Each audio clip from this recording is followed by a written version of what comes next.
কিয়ামত কতটাই ভয়ঙ্কর জিনিস সেটা আপনারা বুঝতে পারবেন। ভিডিওটা দেখো। এখনো রাত কেন? ব্যাপারটা কি? এখনো সূর্য ওঠে না কেন?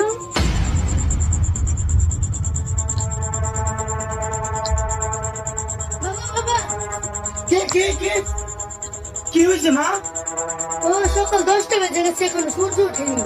হ্যাঁ কি কর নতুন দেখি। সকাল 10টা বাজে এখনো সূর্য ওঠেনি। সত্যি তো না, এখনই কোরআন শরীফটা খুলে বসতে হবে।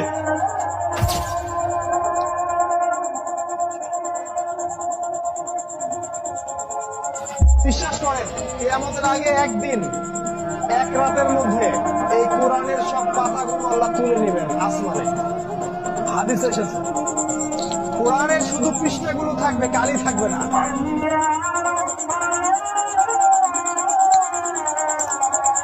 তো বন্ধুরা ভিডিওটাকে লাইক করে শেয়ার করুন।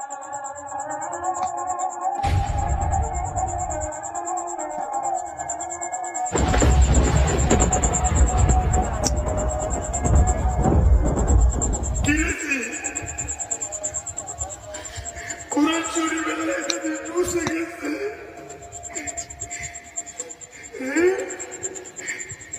তাহলে কি কিয়ামতের আলামত শুরু হয়ে গেছে? হে মানুষ, তোমাদের পালন করতে ভিডিওটা শেয়ার করে দাও বন্ধু। কিয়ামতের প্রকম্পন এক ভয়ঙ্কর ব্যাপার। আজই হলো সবাইকে দেখার সুযোগ করে দাও। পাপাচারী মানুষেরা হতাশ হয়ে যাবে, কাণ্ডজ্ঞান হারিয়ে দিক বিদিক ছুটতে থাকবে এবং একসময় অজ্ঞান হয়ে মৃত্যুবরণ করবে। আল্লাহ রাব্বুল আলামিন আমাদের সকলকে ভিডিওটা শেয়ার করে দাও বন্ধু। ভয়াবহতা থেকে সবাইকে দেখার একটু সুযোগ করে দাও।